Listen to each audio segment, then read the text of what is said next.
Our next poet, Delargy, has been writing poems since she was 6. She was born and raised in Manchester, but has travelled extensively. She worked in alcohol services for 20 years, was a Labour councillor in the London borough of Tower Hamlets for 8 years.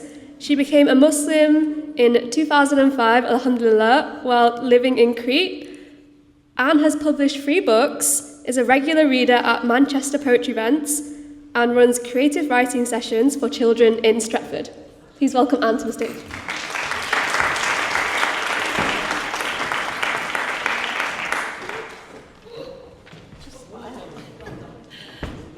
Assalamu alaikum, everybody. Too close. I feel absolutely out of my depth. These people are such good poets, and I can't understand any word apart from, in the last one, shopping, blood pressure, bananas. That was only for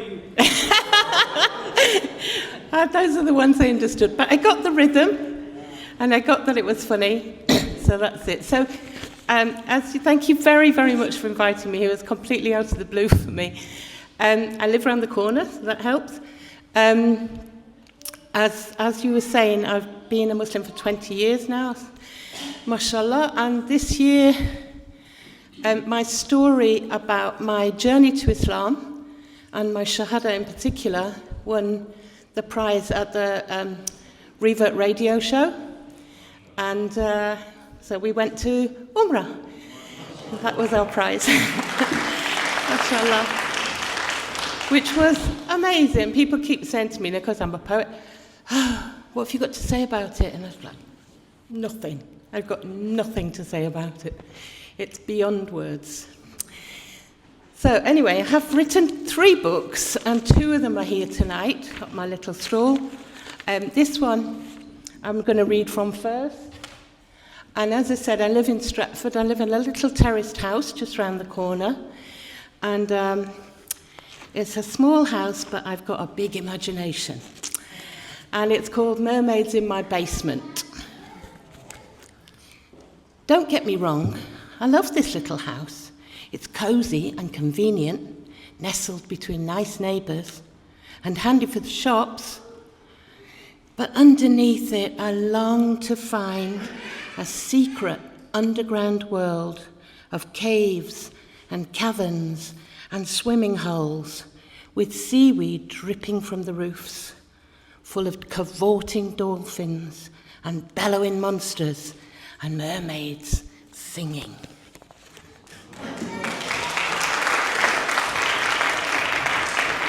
So this was part of my idea. We have basements that go under our house, but we can't get into them. I was reading something about people in London can't build up, so they're building down. We thought we might knock all our basements together and have a swimming pool underneath. Secret one. So this is my latest one. Came out in August, I think. And it's actually sort of 3 books cobbled together. It's a bit of a Frankenstein book. But the first part of it is quite sad. It's about what happens when a marriage breaks up and one person is left in the family home. And this one's called Cupboards. When I realised you'd really gone, I changed the cupboards round. Messed them up, you'd say. Smallest jars no longer at the front, no alphabetical order, no colour coding, no system at all. In every long holiday, you'd sort those cupboards out. Once you made me a map. No matter how I tried, I couldn't work it out. So when I knew you'd finally gone, I changed the cupboards around. Put things most used closest to my hand, grouped together spices that match. I know it's breaking the order, but it suits me this way.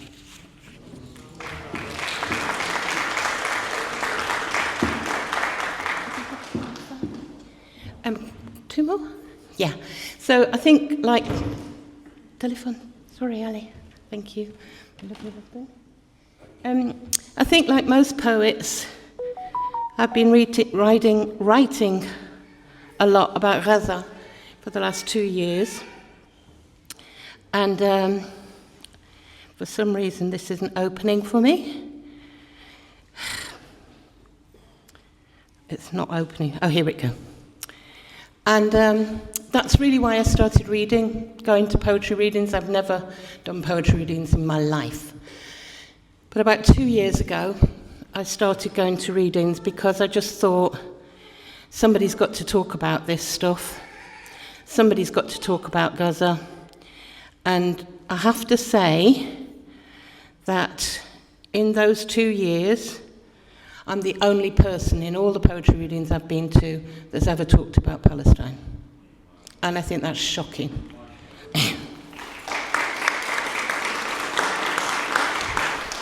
No, I was just thinking it was shocking that this is one of the worst things that's ever happened in the history of humanity, and poets are not writing about it.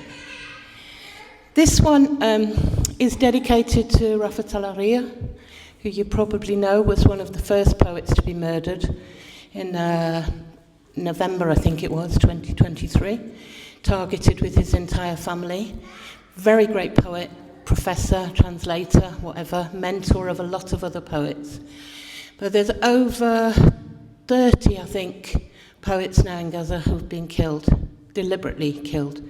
So when people think that words are not important, why do they keep killing people? And this one's called Poets. When you're not allowed to speak, to use straightforward, honest words, that's when the metaphors appear.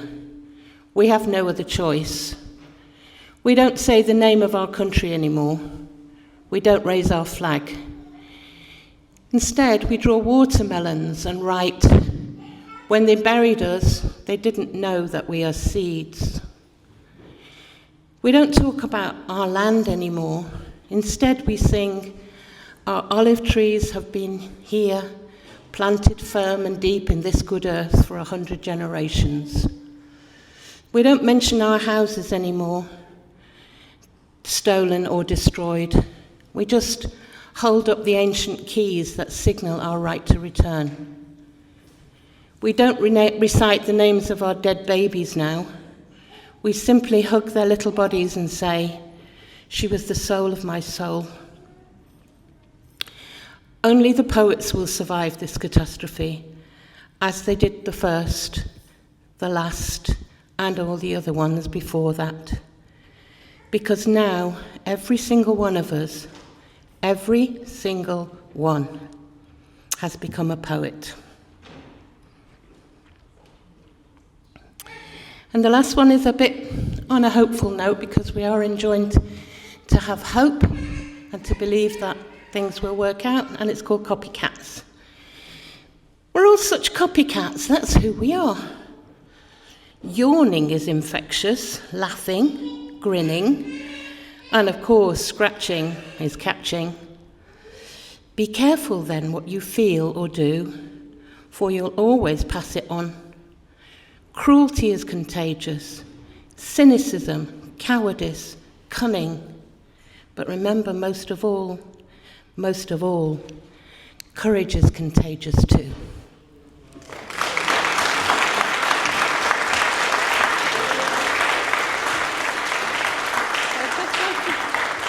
Just wanted to remind you that I run a free creative writing class for kids in Stretford Library every month, and there's some flyers on the table.